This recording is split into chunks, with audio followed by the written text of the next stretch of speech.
Muy bien, chicos. Buenas tardes. Bienvenidos a esta asesoría de bases de la educación. Y pues la mayoría ya me conoce. Soy el maestro Wilber. Soy licenciado en educación. Mi formación pues prácticamente ayuda a toda esta parte de lo que viene siendo la parte académica, la parte pedagógica, psicopedagógica y demás, ¿no? Vamos a estar viendo en específico del material de las guías que ya se les proporcionó. Vamos a hablar acerca de las bases de la educación.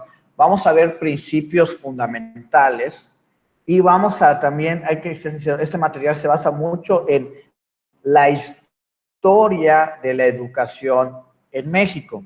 Entonces, por ratito sí vamos a ver un poquito de historia. Solo espero que no estén cabeceando por ratos. Y pues vamos a dar inicio. Les voy a compartir pantalla. Por momentos, pues les voy a estar preguntando, ¿me escuchan? O se ve, porque pues cuando comparto pantalla no tengo mucha visibilidad con respecto al chat. Entonces ahí sí les pido un poquito su participación. Y pues vamos a dar inicio. Estoy viendo el material, pretendo tratar de abarcar todas las dudas en 2 sesiones. En caso de que eche mucho choro, pues gestionamos si se va a 3, pero yo creo que con 2 sesiones sería suficiente. Son solo 30 páginas.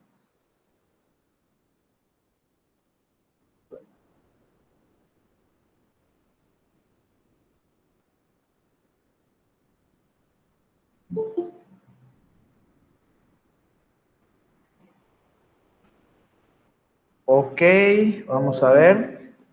¿Se ve, chicos? Que alguien me responda con audio si se ve, por favor.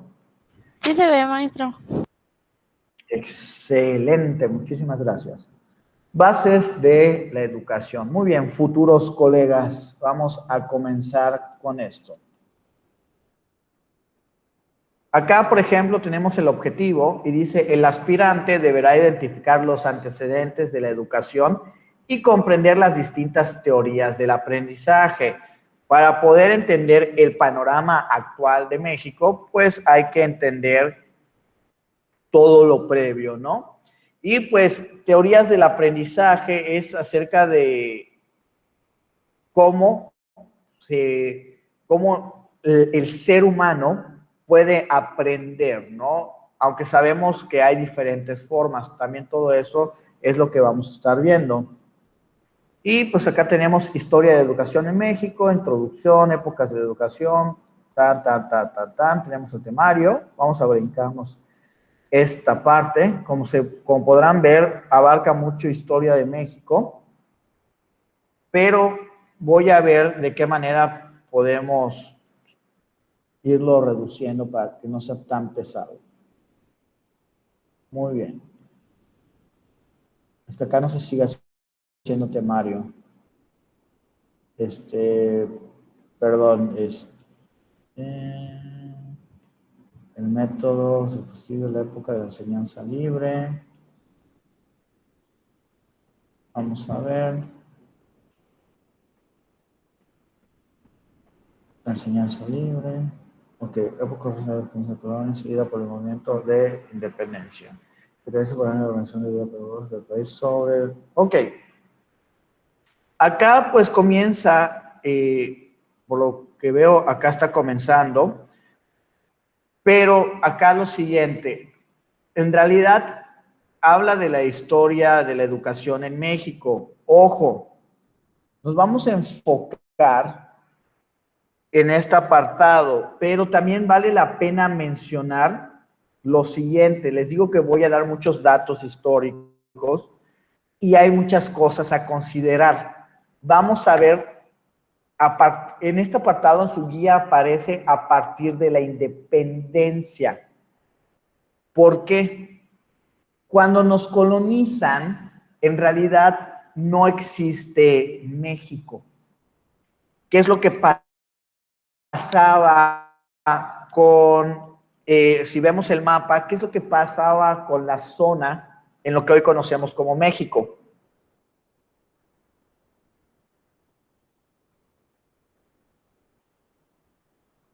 estábamos divididos, no éramos una nación. Estábamos divididos en culturas que se les conocen como las mesoamericanas o precolombinas por antes de la llegada de Cristóbal Colón. Entonces, en México, ¿qué culturas tenemos? Acá, ¿cuál tenemos? La maya. La maya, luego tenemos la olmeca, la zapoteca, tan. En ese momento, ¿ustedes creen, antes de la colonización, había educación?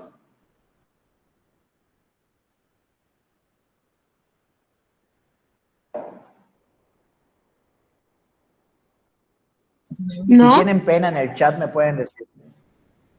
Acá María Fernanda dice que no. Los demás que dicen en el chat, si quieren, me pueden contestar, no tengo ningún problema. Creo que sí, pero era para grupos muy reducidos y era mínima la educación. Muy bien.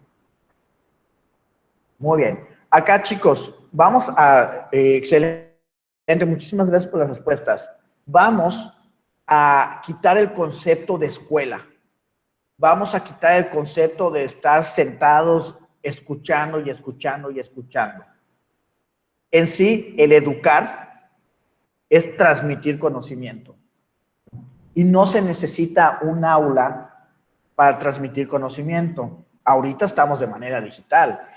El caso es que se cumpla esta cuestión de transmisión de conocimiento. Aristóteles y otros filósofos agarraban y se paraban en una montaña con sus discípulos y se ponían a hablar y hablar y hablar. Esto es una transmisión de conocimiento. Entonces, por el simple hecho de que se cumpla este proceso, hay educación. Entonces, antes de los españoles había educación, ya sea básica o no básica, formal o informal, había educación en estas culturas. Sí, maestro, sí había. Por supuesto, solo que como su economía y su forma de vida era diferente y también su educación era clasista. Obviamente, a los que eran hijos de caciques, por ejemplo, acá en Yucatán, se les enseñaba cuestiones económicas y también incluso cuestiones militares. Pero a los que digamos que era la clase baja, se les enseñaba a ser productores, se les enseñaba a cazar, se les enseñaba a recolectar, se les enseñaba otro tipo de cosas. Pero en realidad, algo característico de cualquier cultura es la transmisión de conocimiento de generación en generación. Pero acá lo que tenemos que tener en cuenta es que la educación en la época precolombina estaba dividida entre clase alta y clase media y clase baja, donde los caciques y su familia, o los tlatoanis o los ricos, tenían una educación más ceremonial también. Se les enseñaba rituales religiosos y demás para ellos, y también educación militar, mientras al resto de la población pues era para servir a los caciques y a los tlatoanis y demás. Pero pues sí, sí había educación. Ok, vamos ahora a México. Como ya les dije, antes de los españoles estábamos separados, incluso los mayas se peleaban con otros mayas, los aztecas con otros aztecas, no era una nación como tal, estábamos divididos hasta que los españoles pusieron su propio orden político. Y pues ya luego nosotros nos independizamos. Acá también hubo diferentes transformaciones en la educación, tanto para los indígenas, para los criollos, para los mestizos y para los mismos españoles que venían acá a vivir a lo que viene siendo la Nueva España. Por ejemplo, había diferencia entre mestizos, criollos y los españoles que venían acá.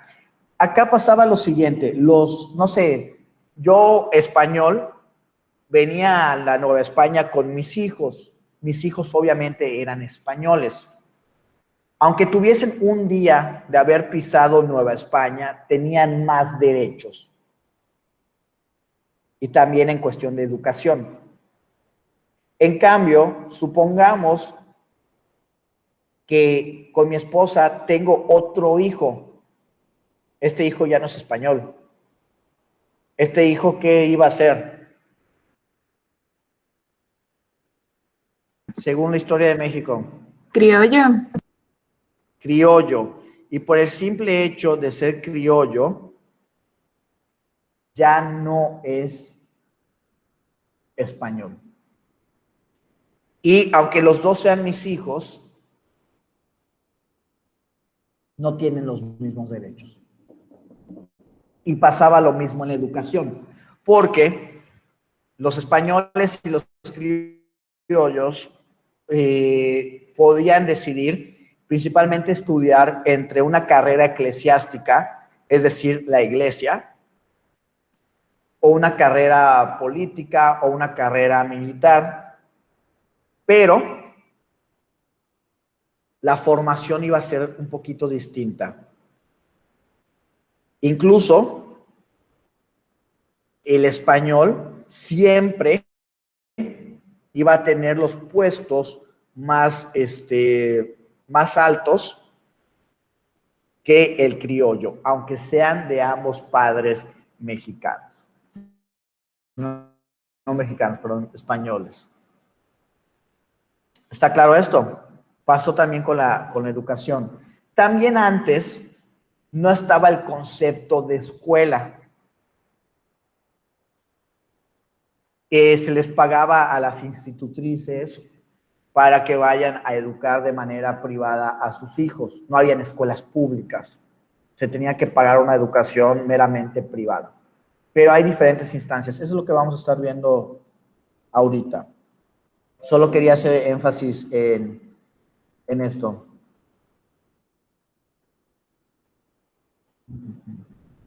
¿Ok? Bueno, es que acá está. Vamos a comenzar acá.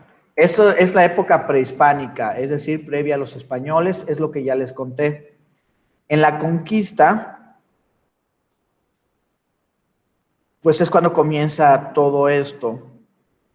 Que ya les dije que en la época colonial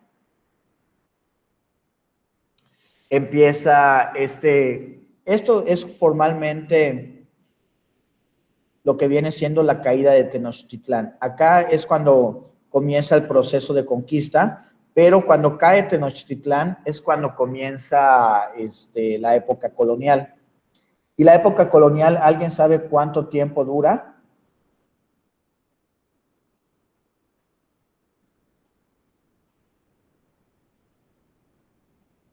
La época colonial dura 300 años. Ok. Vamos a ver.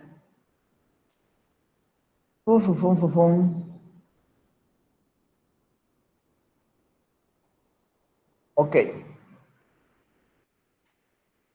Muy bien, pasaron diferentes cambios históricos y son los que hay que tomar en consideración. Por eso tenemos la educación prehispánica, la época colonial, la enseñanza libre, la organización de enseñanza y orígenes y desarrollos de teoría pedagógica, el auge en la educación urbana. Acá cuando hablamos de la educación urbana es cuando ya comienzan a abrirse escuelas como tal, porque hasta la época colonial, les decía, la educación era meramente privada y se pagaba por institutrices o a los maestros se les pagaba de manera privada, al menos para la educación básica. Cuando hablamos de educación urbana es cuando ya se crean los conceptos de escuelas. Pero muy bien, vamos a hablar ahora de lo que viene siendo la educación o la época de la enseñanza libre. Dice, época que corresponde a la decadencia de la colonia, seguido por el movimiento de independencia. Voy a abrirles una pizarrita. ¿Se alcanza a ver? Sí.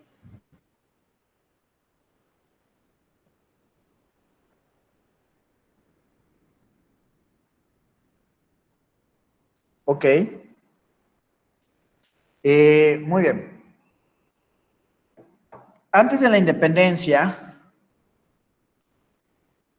había una división de clases. Obviamente, como ya mencioné, los españoles tenían el dominio. Luego teníamos a los criollos, luego teníamos a los mestizos, luego teníamos a las castas y por último a los negros. Como estamos viendo una cuestión didáctica, no tiene nada de malo que use esta palabra con N.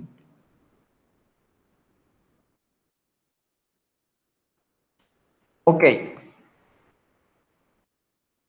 No existía el concepto de escuela pública, como ya mencioné. Si acaso donde sí había una especie de educación era en los monasterios porque tenían que quedarse ahí, pero principalmente accedían estos a la educación. Solo estos podían estar educados y si acaso uno que otro mestizo. Las castas y los negros no podían acceder a una educación. ¿Alguien me puede recordar qué es, o alguien sabe qué es una casta?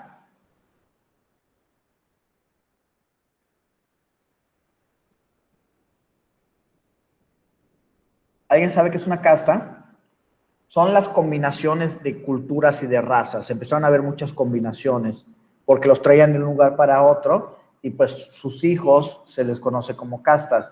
De hecho, los mestizos son una especie de casta porque son una combinación entre indígena y español, pero digamos que es la que en cuestión sanguínea y social tenía más, más relevancia e incluso poder económico y político, pero no más que los criollos y los españoles. Ok, entonces hasta este punto, en temas de educación, solo estos tres podían acceder y estos no tanto. Ahora bien, cuando se da la independencia de México, pues ya se comienza a buscar incluir, porque también habían muchos que estaban, tanto castas como negros, algunos de ellos eran esclavos y no tenían tantos derechos. Cuando se hace el proceso de independencia, lo que se buscaba en teoría es que ya todos tuviesen los mismos derechos. Sin embargo, la desigualdad siguió. Pero en teoría, ya como personas independientes, ya podían acceder a la educación, siempre y cuando la pudiesen costear, porque tardaron muchos años antes de poder crear el concepto de educación pública. Ok. Se caracteriza por el anhelo de organizar la vida pedagógica del país sobre la base de una política liberal. Presten atención en esto.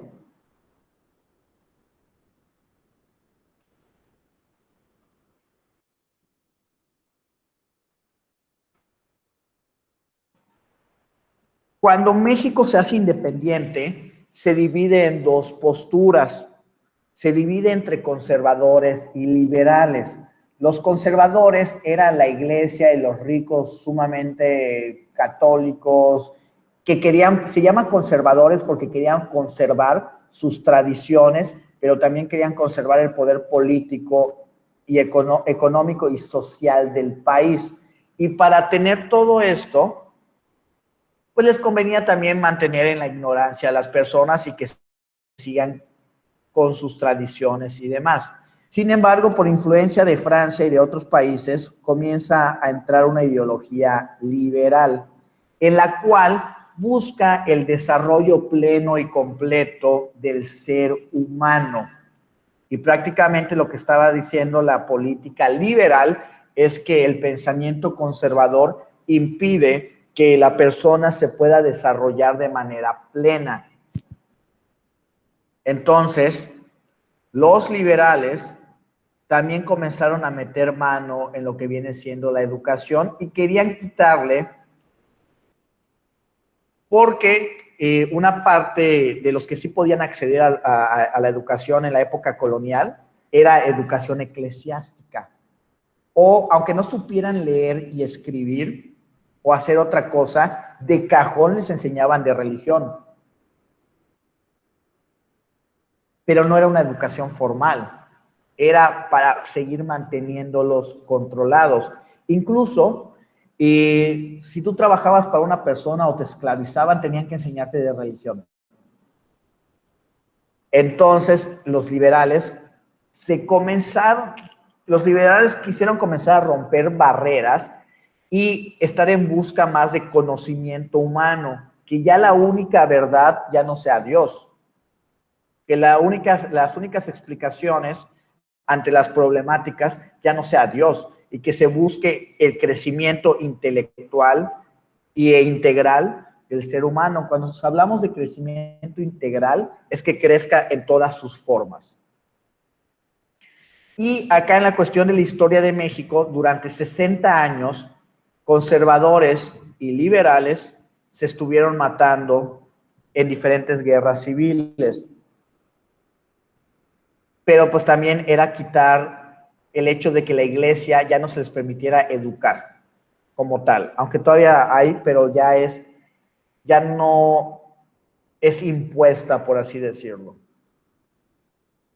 Acá, chicos, los están muy calladitos. ¿Alguna duda? No, maestro, ninguna duda. Ninguna duda, excelente. Muy bien. Ahora bien, está claro qué es la ideología conservadora y qué es la ideología liberal. Sí, maestro. ¿Sí? Viene de conservadores, de conservar, querer conservar las tradiciones y la religión, así como el poder político, económico y social. El liberal viene de liberar al hombre a través del conocimiento y de su crecimiento, integral. Por ejemplo, hay que ser realistas. Todavía existe el pensamiento conservador y todavía existe el pensamiento liberal. No es que uno esté mal y el otro esté bien. Sin embargo, en México se fueron a guerras porque habían personas que eran conservadores extremistas y habían liberales extremistas. Y México estuvo en guerra durante mucho, mucho tiempo por esta cuestión. Ok. Muy bien. Entre estos liberales destacó Valentín Gómez Farías y fue el primer político que comenzó a hablar de una educación independiente. ¿Qué pasaba, chicos, en ese entonces todavía? Les juro que cada año o cada 2 años entraba un presidente conservador y los liberales lo sacaban. Entraba el presidente liberal y los conservadores lo sacaban. Estaban en guerra y también esto hacía que México pues, sea un país pobre por tantas peleas y no avanzábamos. Y lo que siempre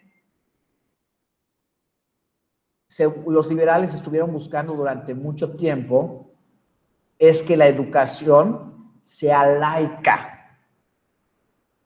¿Qué quiere decir que sea laica? ¿Que no tenga religión? Que no tenga religión.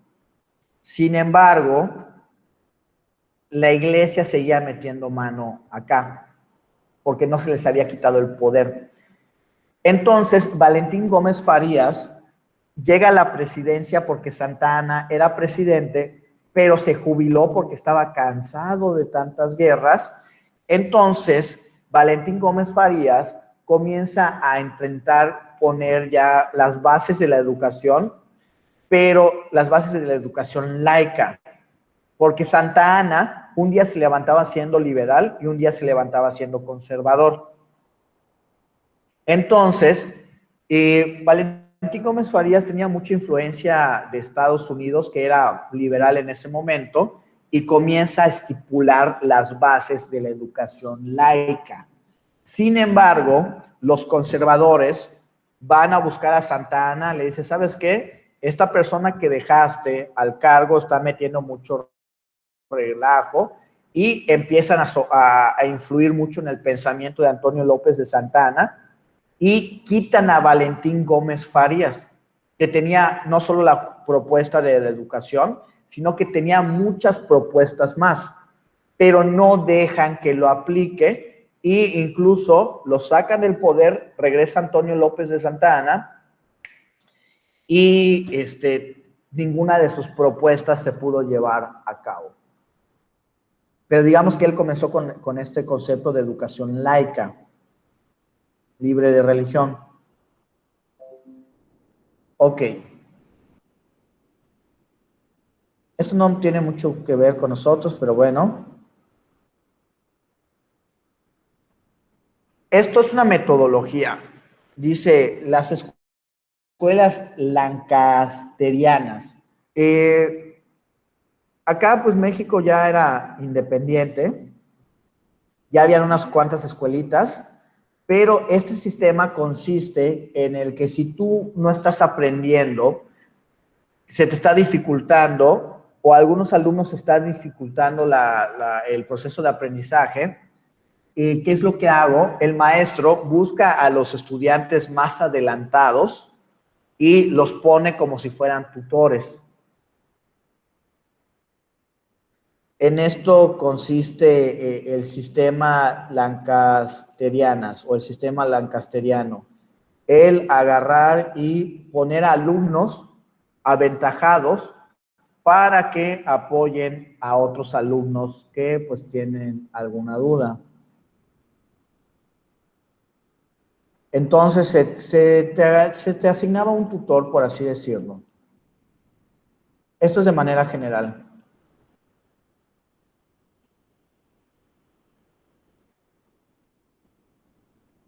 Ok.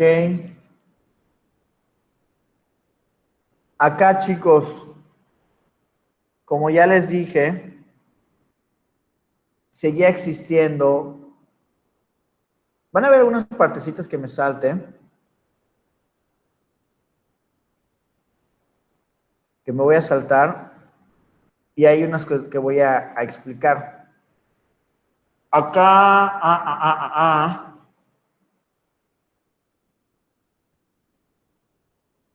acá, cuando nos hacemos independientes después de otros procesos, se crea la Constitución de 1824. Sin embargo, Juárez, muchos años después de esto, y después de que a Valentín Gómez Farías lo sacan del poder, años más tarde, cercano a 1857,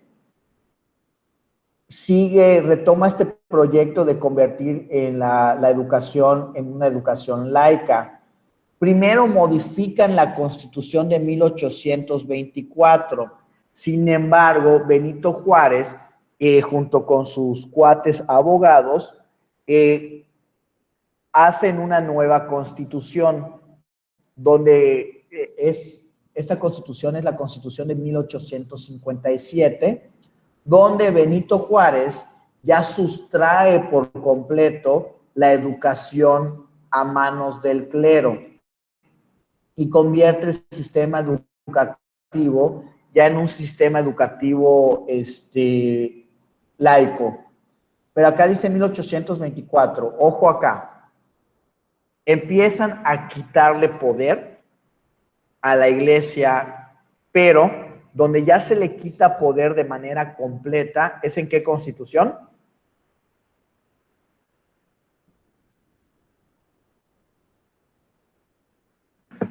¿1857? En la de 1857. Se llevó el crédito Benito Juárez de esto y de muchas otras reformas y muchas políticas, pero en realidad el que puso las primeras ideas fue Valentín Gómez Farías. Pero pues si les llegan a preguntar, la respuesta es Benito Juárez. De hecho, no solo logra separar la educación de lo que viene siendo de la iglesia, sino que también Benito Juárez logra separar el estado de la iglesia. ¿Por qué? Porque la iglesia seguía teniendo poder político, económico y social. Prácticamente la iglesia podía ser juez y verdugo, seguía estipulando leyes. Entonces, como les dije, había una pelea entre conservadores y liberales. Pues Juárez era un liberal extremista. De hecho, a Juárez le decían el comecuras. Pero en específico se la traía en contra de la religión católica, porque Juárez le dio mucha entrada a muchas religiones norteamericanas, pero en parte también lo hizo para debilitar a la religión católica. Juárez logra esta laicidad en la educación y también en lo que viene siendo el Estado.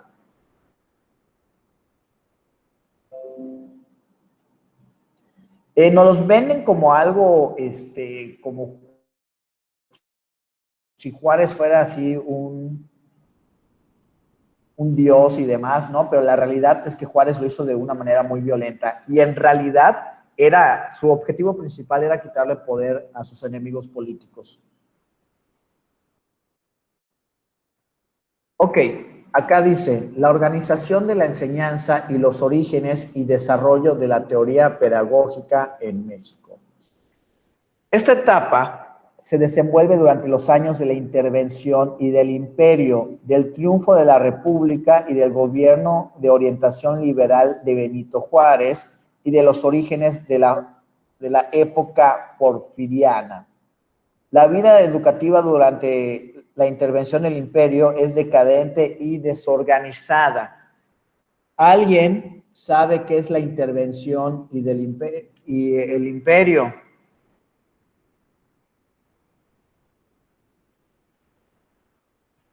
¿Alguien sabe a qué se refiere con intervención y con imperio? Chicos, tan siquiera en el chat, por favor, no me gusta sentirme Dora la exploradora y que no me contesten, tan siquiera en el chat. Si es no, no pasa nada, para eso estoy.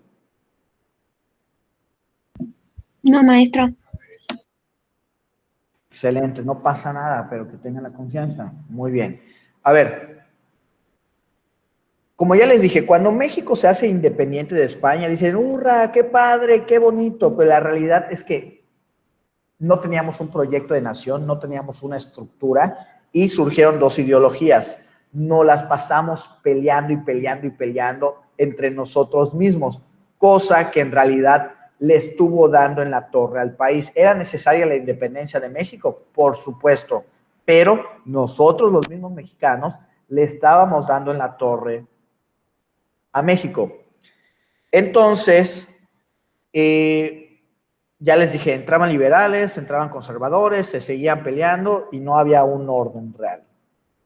Lo que permitió que varios países se aprovecharan de nosotros. Estados Unidos es uno de ellos, pero también pasó lo siguiente.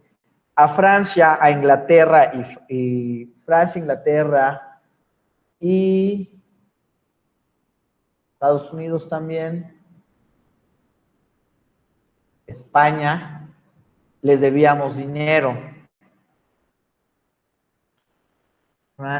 Mentira, Alemania, no España. Francia, Alemania e Inglaterra les debíamos dinero. Y Benito Juárez dejó de pagar, por lo que Francia se reúne con Alemania y con Inglaterra y dicen, vamos a cobrarles a México.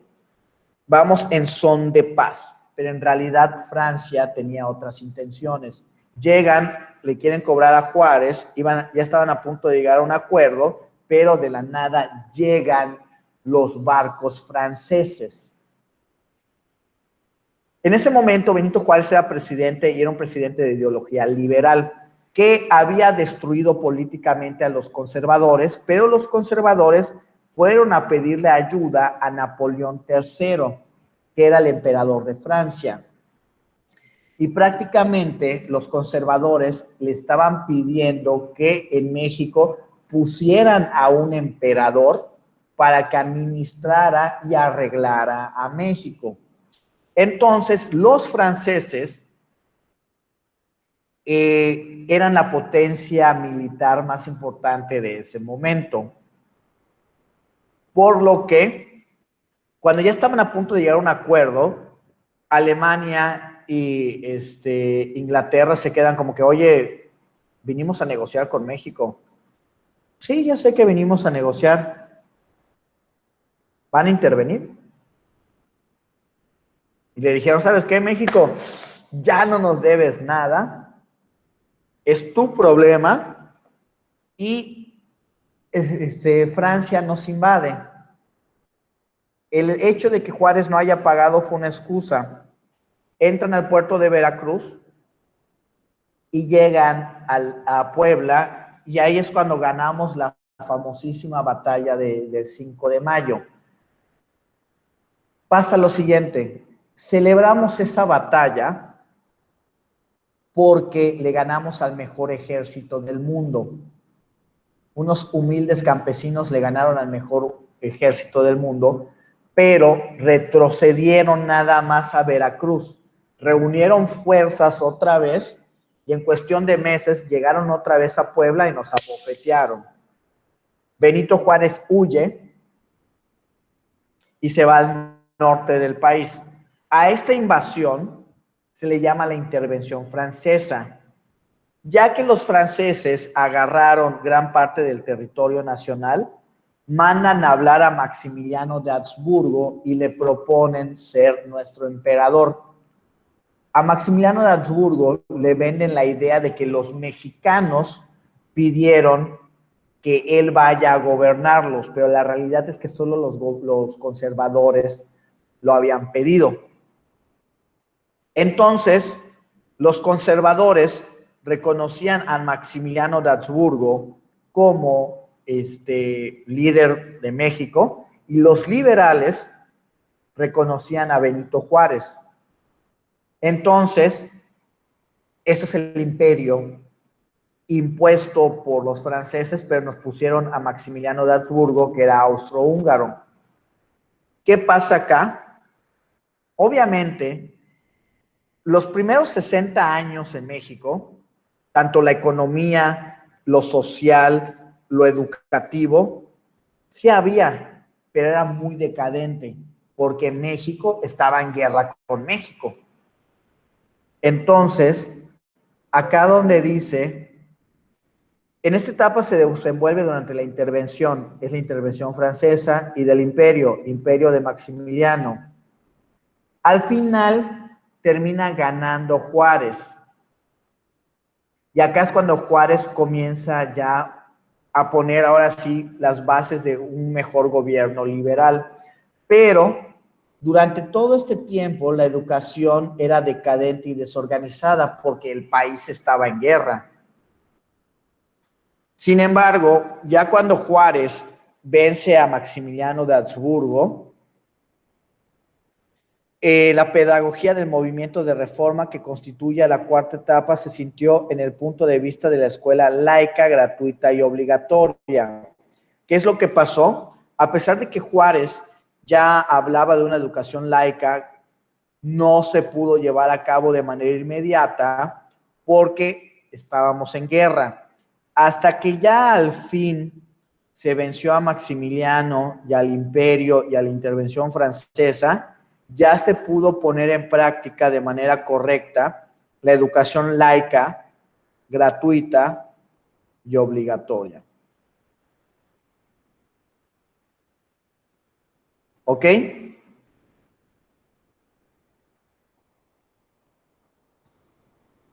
Y pues digamos que acá es cuando ya la educación mexicana comienza a tener la estructura que tenemos el día de hoy. Pero esto fue aproximadamente en 1865.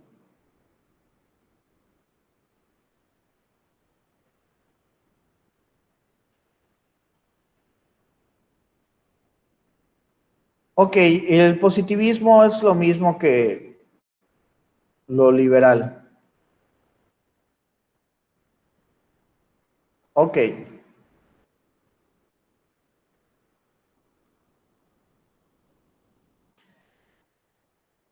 La doctrina positivista o hablar de una educación positivista, pues lo toman del filósofo Augusto Comte. ¿Sí se está compartiendo pantalla, chicos? Sí, Ok.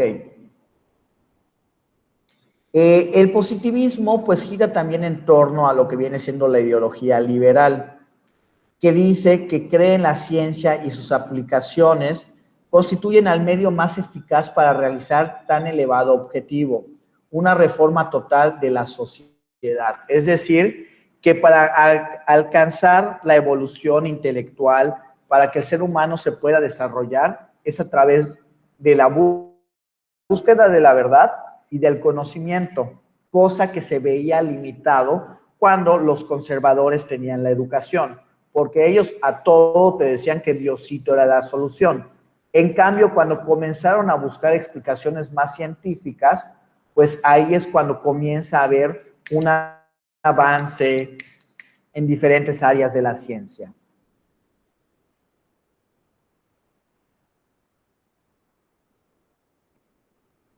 Ok, el sistema positivista reposa esencialmente sobre los tres principios, la ley de los tres estados. Esto es en cuestión política. Ok,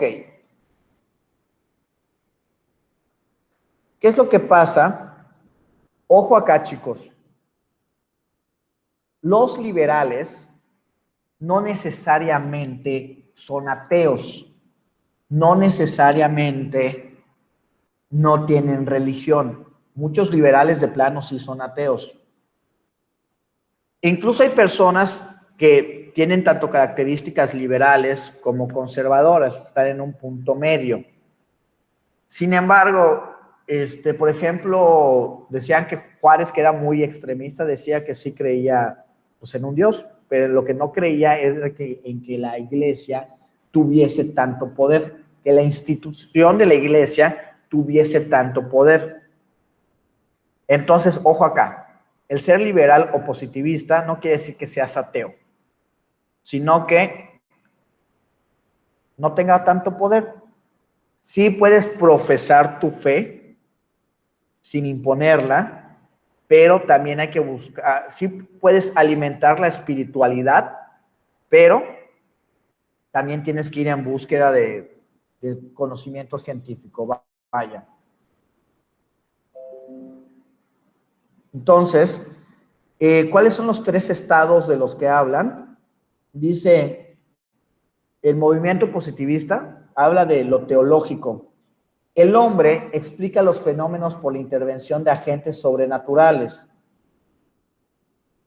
Entonces, sí, esta parte es el permitir prácticas como el teologismo o el politeísmo, que viene siendo el creer en varios dioses. O sea, sí estaba permitido. El positivismo no quita la parte espiritual. Luego tiene el estado metafísico, que dice todo se explica por entidades abstractas, como lo son las nociones de sustancia, causalidad, finalidad de la naturaleza. ¿Qué es lo metafísico? Que va más allá de los procesos mentales y de la comprensión humana, que trata en sí de manera muy general del conocimiento que puede ser muy infinito y que todavía no tenemos las respuestas lógicas a todo. Eso más o menos por ahí va la metafísica.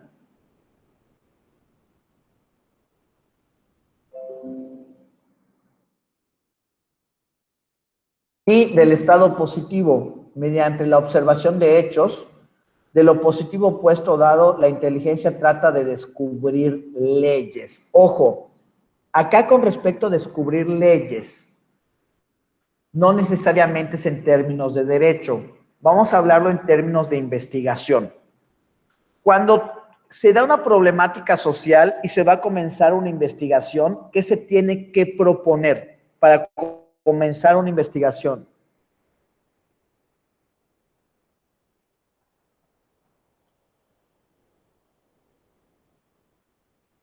Una hipótesis. ¿Y qué es una hipótesis?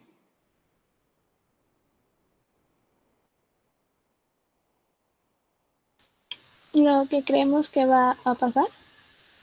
Una hipótesis es una teoría del por qué creemos que está pasando, por qué se da esta problemática, por qué se da este fenómeno social. Cuando nosotros nos planteamos una hipótesis o una teoría, hacemos la investigación y comprobamos que está pasando esta problemática por esta cuestión. Cuando ya comprobamos la hipótesis y si volvemos a hacer la misma investigación, nos vuelve a dar el mismo resultado, esta teoría se convierte en una ley, porque cada vez que yo haga el mismo procedimiento, me va a dar el mismo resultado. Entonces, se convierte en una ley. No necesariamente hablamos de lo que viene siendo en términos de derecho. No sé si se entendió esto. Sí se entendió. Sí, maestro. Si nosotros nos planteamos una teoría o una hipótesis, salimos a comprobarla y cada vez que siga los mismos pasos llegue al mismo resultado, es una ley. En cualquier área, en cualquier ciencia.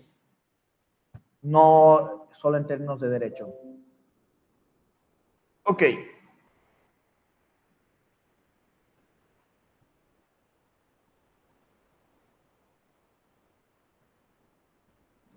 Ok. De esta suerte, la divisa del positivismo queda formulada en estas palabras: amor, orden y progreso. Ok. Entonces, el sistema positivo de la educación, durante la primera etapa del nacimiento a la última etapa de la infancia, el aprendizaje no tendrá un carácter formal y sistemático. El programa comprenderá lengua literaria, música, dibujo e idiomas extranjeros. ¿Qué quiere decir? Que los primeros años no necesitabas tomar una educación formal en una escuela. Acá también seguían contratando institutrices, tanto hombres o mujeres, para que te enseñaran literatura, música, artes de manera general e idiomas extranjeros. Ojo aquí, hay que ser sinceros, suena muy bonito y demás, pero la clase privilegiada era la que tenía para esto. Entonces, acá todavía existía un clasismo. Era muy común que se aprendiera otras lenguas entre la época de Benito Juárez y después del Porfiriato. Por lo general se enseñaba el latín y se enseñaba el idioma francés. Esto era durante la primera etapa. Ya en lo que viene siendo la adolescencia y la juventud, se iniciaría el estudio formal de las ciencias, matemáticas, astronomía, física y química. Luego biología, sociología y al final la moral. Ok, no se descuidaría la cultura estética, es decir, la parte cuando hablamos de cultura estética estamos hablando de arte, y acá pues enseñaba la lengua griega y latina, también el francés, aunque el francés era más durante el Porfiriato.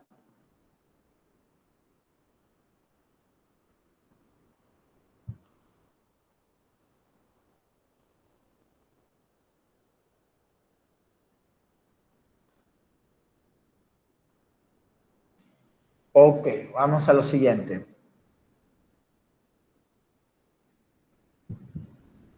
Acá pues tenemos que el autor Gabino Barrera tuvo el mérito de adaptar la filosofía del positivismo a las necesidades pedagógicas de México. Dice, Barrera afirmó que en la educación debía proponerse la formación del hombre con fundamentos en la razón y la ciencia. Consideraba el orden como la base de la educación y al progreso su fin más importante, pero sostenía además solamente el positivismo. Podría organizar una verdadera sistema de educación popular que construiría el más vigoroso instrumento de la reforma social. Ojo acá, hay unas palabritas que se han mencionado bastante, Y ahorita les voy a explicar el por qué. Tenemos orden y progreso. ¿Qué es lo que pasa acá? El orden y el progreso es una de las frases icónicas de Porfirio Díaz. Entonces, acá ya estábamos cerca de lo que es el sistema educativo, en lo que viene siendo el porfiriato. Ok, tenemos acá lo siguiente: auge de la educación urbana y nuevos procesos pedagógicos. La época porfiriana va de 1877 a 1910. Se prolonga durante 33 años y se desenvuelve bajo el lema paz, orden y progreso. Pasa lo siguiente, chicos, para que entiendan el contexto histórico. Con Benito Juárez se seguían matando conservadores y liberales. Porfirio Díaz incluso era alumno de Benito Juárez. Cuando termina la intervención francesa y cuando sacan a Maximiliano de Habsburgo del poder, comienza un proceso electoral en el cual Porfirio Díaz había ganado mucha popularidad y decide ir en contra de su jefe y maestro, Benito Juárez, por lo que se van a una contienda electoral en la cual Benito Juárez le hace fraude electoral a Porfirio Díaz. Porfirio Díaz intenta un levantamiento armado, pero fracasa y se va a esconder, y lo único que le quitó el poder a Benito Juárez fue la muerte, le da un infarto. Dejan a un sustituto. Porfirio Díaz agarra y dice, pues es mi oportunidad en lo que este reemplazo está, pues ahora sí que aprendiendo, y vámonos. Hace otro golpe de estado y entra al poder. Pero luego las siguientes presidencias que va ocupando Porfirio Díaz, lo hace a través de votaciones, aunque la historia oficial de México nos vende que no fue así, pero la realidad es que sí fue así. Obviamente ya como presidente tenía la ventaja. Ojo con esto. Porfirio Díaz, durante la guerra de intervención y durante el imperio de Maximiliano, perdonó, él era liberal, pero perdonó muchas vidas conservadoras porque muchos de ellos eran conocidos o amigos suyos. Pasa lo siguiente: los primeros años de su vida, Porfirio Díaz fue conservador e incluso él estudió en un monasterio porque él iba a ser, pues así que aspiraba a ser padre o cura, como le quieran llamar, pero luego conoce a Benito Juárez y a otros abogados y le gusta su forma de interactuar entre ellos y de dirigirse entre ellos y de todo lo que hablaban, así que renuncia al monasterio y comienza a estudiar para ser abogado y comienza a adquirir ideologías liberales. Cuando comienza la guerra de intervención, Juárez era muy drástico, mandó a matar a muchos conservadores que incluso no tenían culpa. Porfirio Díaz les perdonaba la vida porque sabían que no estaban involucrados y por eso también Porfirio Díaz adquirió mucha popularidad. Cuando Porfirio Díaz entra al poder, pone un orden y dice, a ver, conservadores, ¿qué es lo que necesitas para ponerte a chambear con ellos? A ver, liberales, ¿qué es lo que necesitas para ponerte a chambear con ellos? No, que no sé qué, no me parece. Ah, pues está bueno, no te parece, te desaparezco, fin, listo. Hala. Entonces, Porfirio Díaz sí era autoritario, pero puso a trabajar a los conservadores y liberales. Entre ellos, su gabinete y su sistema político fue una fusión de ambos. ¿Qué es lo que pasó? Se generó una época conocida como la paz porfiriana, porque después de 60 y tantos años de independencia de México y después de tantos años de matarnos mexicanos entre mexicanos, con Porfirio Díaz se unieron los dos bandos para ponerse a trabajar. Entonces, acá es cuando México comienza a tener su revolución industrial, comienza a tener una revolución económica y pues también se comienzan a abrir universidades. Empieza también a crearse más escuelas, pero ojo, algo muy importante.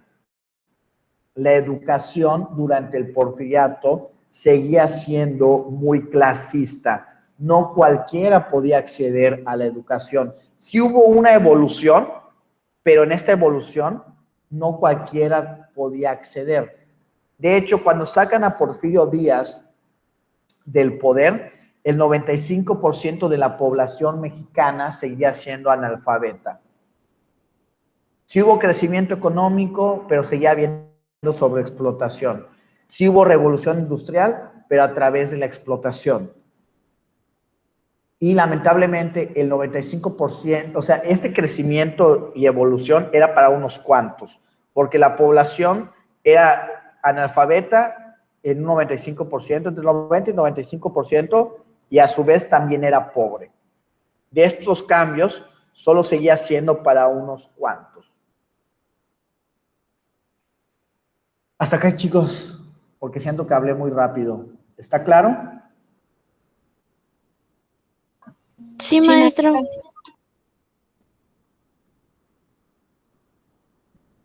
Excelente.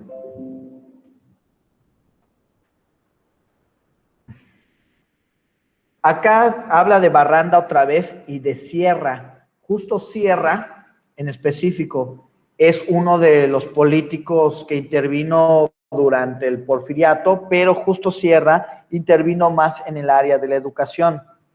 Dice, tomaron a su cargo la orientación política de la enseñanza en la época porfiriana.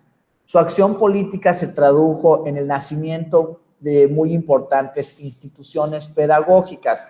Es decir, durante el Porfiriato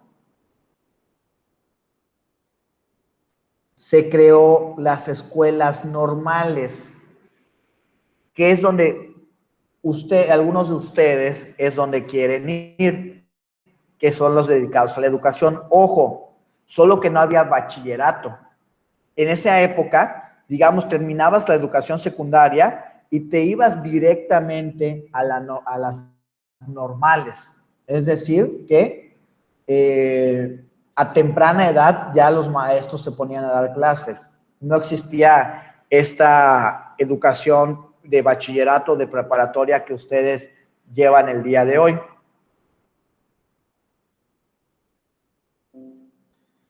Congresos de instrucción, Consejo Superior de Educación y restablecimiento de la universidad. O sea, estas son las propuestas que ponen Barranda y Justo Sierra durante el Porfiriato.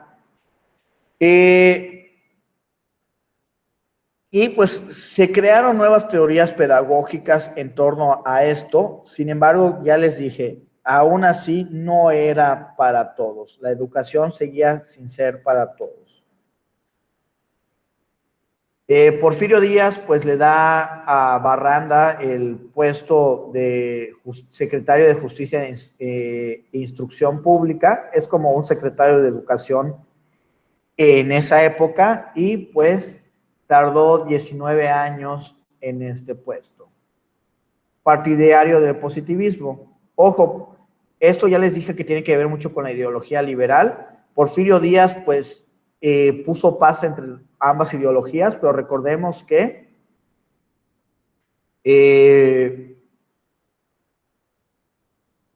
a pesar de que el inicio de su vida fue conservadora, Porfirio Díaz pues era liberal. Pero era un liberal moderado, no como Juárez, que era extremista. De hecho, se llevaba con cardenales y se llevaba con varios padres de iglesias. No era tan extremo como Juárez, que ya les dije que Juárez le decían el comecuras.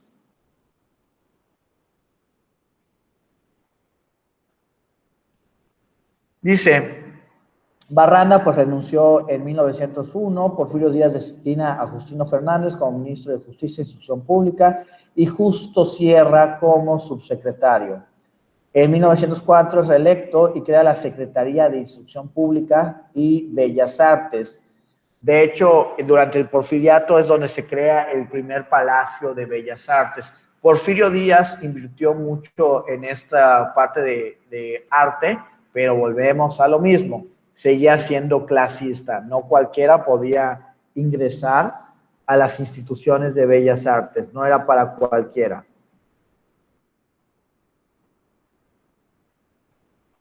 Ok. Porfirio Díaz, pues, se siguió religiendo hasta que hace un fraude electoral en contra de Francisco I. Madero, y como ya había mucha gente que ya estaba harta del porfiriato y decía que pues el viejito ya tenía que jubilarse, estalla un movimiento histórico que conocemos como la Revolución. La Revolución Mexicana tardó 10 años. Se dio en 1910 y terminó en 1920, pero sus repercusiones políticas, económicas y sociales se vieron reflejadas otros 10 años más. Esto solo para ponerlos en contexto. Entonces vamos a hablar de qué pasó en la educación durante la revolución, durante y después de la revolución. El movimiento educativo de la revolución trajo consigo nuevas instituciones, entre las cuales sobresalen las relativas a la educación rural y la educación técnica. Ojo aquí. ¿Qué es lo que estaba pasando? ¿Qué porcentaje de población era analfabeta, chicos, durante el porfiriato? 95. 95%. Obviamente, esta ignorancia los mantenía marginados, y la Revolución Mexicana, pues sí hubieron algunos riquillos que quisieron sacar del poder a Porfirio Díaz, pero requirieron mucho de los campesinos. Obviamente, la revolución pues es también dirigida por algunos campesinos, y obvio estaban buscando la mejoría en ellos. Entonces, entre las promesas de la Revolución Mexicana es mejorar las condiciones de esta población de que estaba en 95% de analfabetismo, que principalmente era la gente de campo. Así que cuando ya logran sacar a Porfirio Díaz, para luchar en contra de esta pobreza y ese analfabetismo, comienzan a intentar abrir las escuelas rurales y, si no al menos que sean unos científicos, también crear más escuelas técnicas. ¿Qué es una escuela técnica?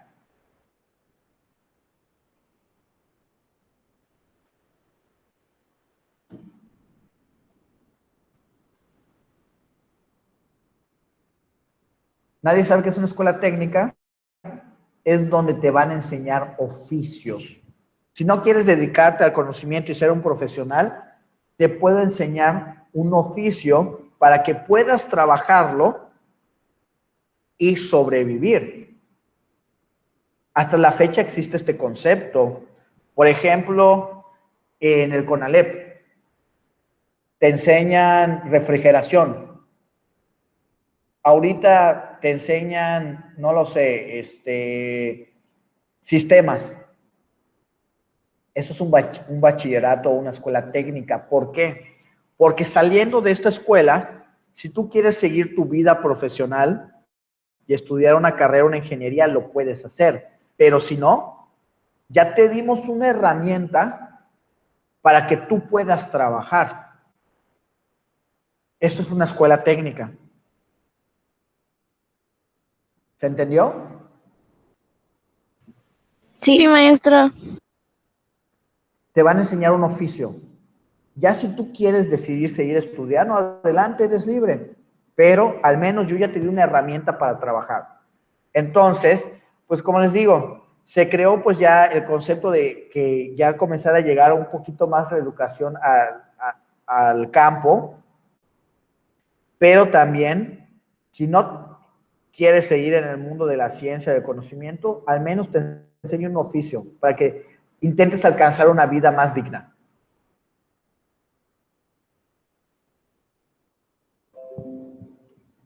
Muy bien.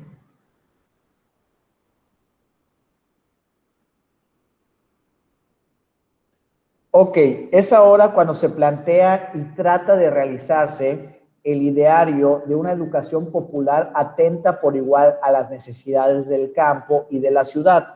Se piensa de igual forma en la dignificación del maestro. Acá, lo que les había dicho, hasta el porfiriato la educación seguía siendo clasista, no todos tenían acceso. En cambio acá, obviamente los que vivían en la ciudad y gente con dinero, pues era fácil que tuviesen acceso a la educación, pero el campo de plano estaba abandonado. Después de la revolución, ya buscan que llegue a ambos, ¿no? Ok, hacia 1923 comienzan a ensayarse en México las doctrinas educativas contemporáneas, la que se traduce en la creación de importantes institutos de información y de técnica pedagógica.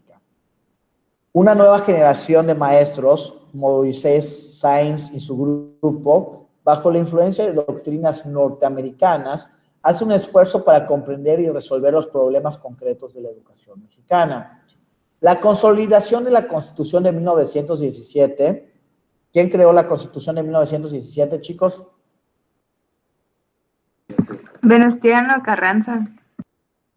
Venustiano Carranza, y es la Constitución que actualmente nos rige. Pues acá es cuando se crea el artículo más viejo y antiguo de la educación, que esto se los van a preguntar, que es el artículo 3 de la Constitución. Declara que la educación primaria debe ser obligatoria y gratuita, además de ser laica, ajena a toda doctrina religiosa para garantizar la libertad de cultos.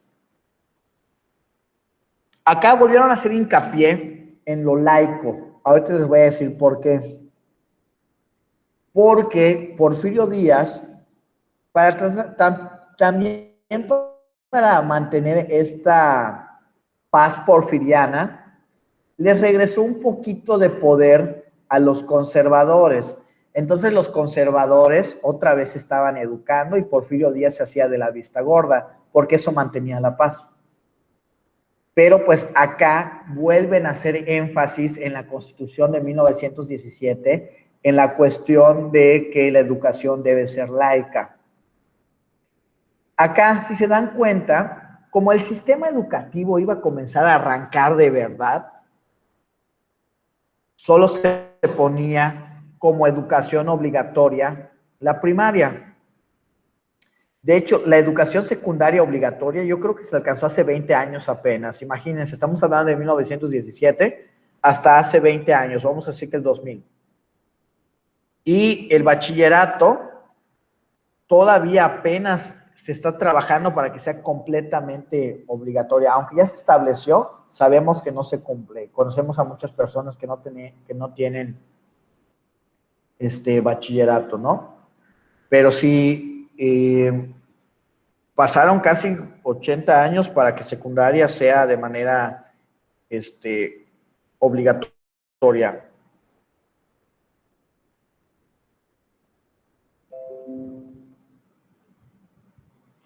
Ok, el 8, esto es muy importante, se los van a preguntar.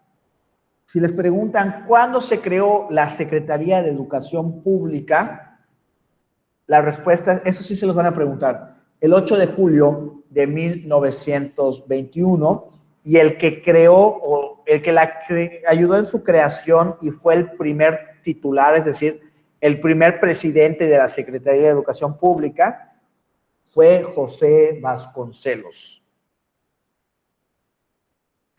De hecho, luego José Vasconcelos intenta ser presidente, pero le hacen fraude electoral y pierde. Qué raro que en México haya fraude electoral. Esto sí, chicos, si lo tienen en su material, esto de cajón, se los van a preguntar. También estas dos.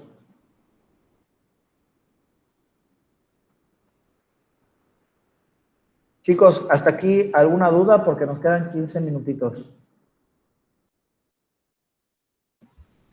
Ninguna duda, maestro. Maestro, aparte ¿De de lo todas- de cuando se creó la Secretaría de Educación y que el primer presidente es José Vasconcelos, ¿cuál era la otra pregunta que nos iban a hacer? Lo del artículo 3º de la Constitución. O sea, el principal artículo que tiene que ver con educación es el artículo 3º constitucional. Hay más, pero el principal, el mero mero, es el artículo 3º. Gracias, maestro. ¿De nada? Ok. Vamos a ver. Dice, la época contemporánea de la educación en México. Es decir, cuando hablamos de época contemporánea, es un margen de el siglo, inicios del siglo XX, es decir, cuando termina la revolución, hasta lo actual. Eso es lo que se considera lo contemporáneo. Estamos hablando de un margen de 100 años. Por ejemplo, cuando vemos historia universal contemporánea, nos hablan de la Primera Guerra Mundial y de la Segunda Guerra Mundial, cuando fueron en 1914, ¿no? Entonces, cuando hablamos de historia contemporánea, es de 1900 para acá. Ok, tenemos la época contemporánea. La descripción de los grandes proyectos educativos nacionales durante el periodo de 1921 al año 2000, y pues también para acá, constituye un marco de referencia para valorar las políticas que se han instrumentado para el desarrollo de la educación básica, que obviamente era prioridad. El hecho de hacerlo obligatorio es hacerlo prioridad, ¿no? También otra cosa, chicos, entiendan, en términos políticos pasa lo siguiente, no es como que vamos a hacer la educación básica obligatoria y que hagan así los presidentes, pum, pum, y que ya se construyan las escuelas, ¿no? Todo eso lleva un proceso. Todo eso lleva un costo. Entonces, no es solo, ya es obligatorio, no, lleva un proceso, ¿no? Que tardó bastantes años.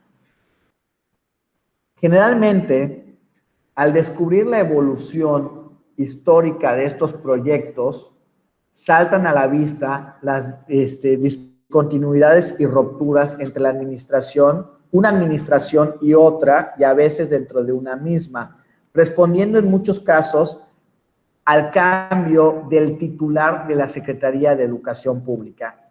Acá se los voy a explicar con palabras más cotidianas para que entiendan. No es secreto, chicos, y no es desanimarlos, al contrario, es para que salven al país. Que la educación de México no es perfecta. Tiene muchas deficiencias, ya sea básica, ya sea preparatoria, en universidad no tanto. ¿Por qué está todo esto? En realidad es por culpa de la política. ¿Por qué? Porque todo presidente, cuando entra, quiere meterle mano al sistema educativo. Entonces, no le dan continuidad a los programas anteriores del presidente anterior. Cuando tú llegas con una nueva propuesta educativa, en lo que se acepta puede tardar 2 años, en lo que lo acepta el Congreso y demás, en lo que lo pones en práctica y los profesores comienzan a aprenderlo, pueden tardar otros años. Y ya cuando lo van a ejecutar bien, son otros 2 años. Y así ya pasó el sexenio de un presidente. Llega un nuevo presidente y quiere meter mano nuevamente. Y todo lo que ya hizo el presidente anterior se desecha. Y no hubo avance. Entonces, el sistema educativo mexicano no ha evolucionado por cuestiones de grilla, por cuestiones de política, porque no hay continuidad en las reformas. Peña Nieto, ¿alguien recuerda en cuestión educativa qué es lo que quiso implementar? ¿La evaluación de qué tipo?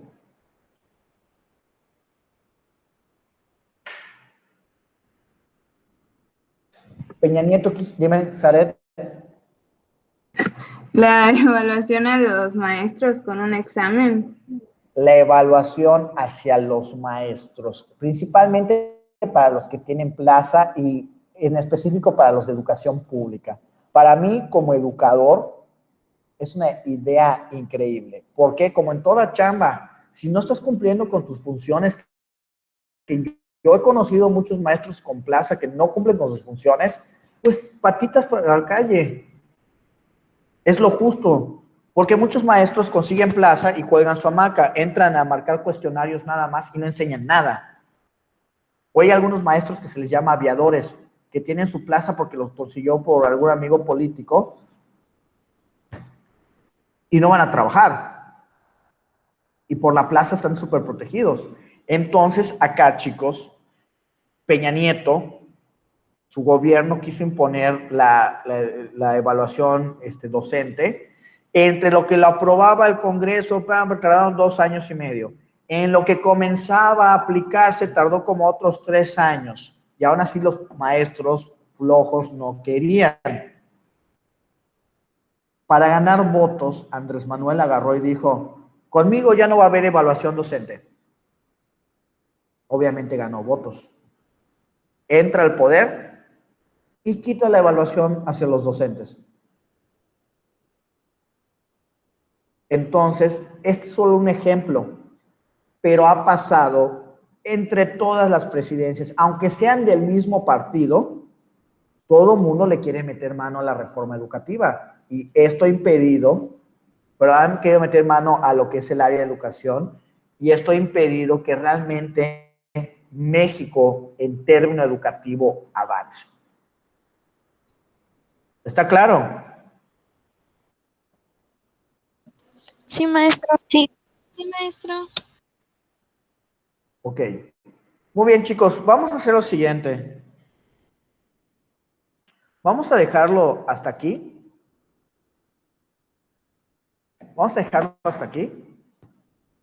Porque ya se me hace una buena pauta para el día de hoy y luego arrancar el día de mañana. De todas maneras, voy a grabar los videos. Ahorita ya vi que solo llevamos 6 páginas. Si se requiere otra asesoría, la programamos para que sean 3. Ya vieron, pues hablo mucho. Lo que pasa es que en la cuestión del contexto histórico anterior, sí quería hacer hincapié en varias cosas, pero voy a ver si puedo ser más rápido en lo que viene siendo la historia actual o contemporánea. Pero si no, pues programamos una tercera sesión. ¿Les parece? Sí, maestro. Sí, maestro. Muy bien, vamos a dejarlos acá, chicos, entonces. De todas maneras, ya saben, grabo la sesión y se las puedo compartir.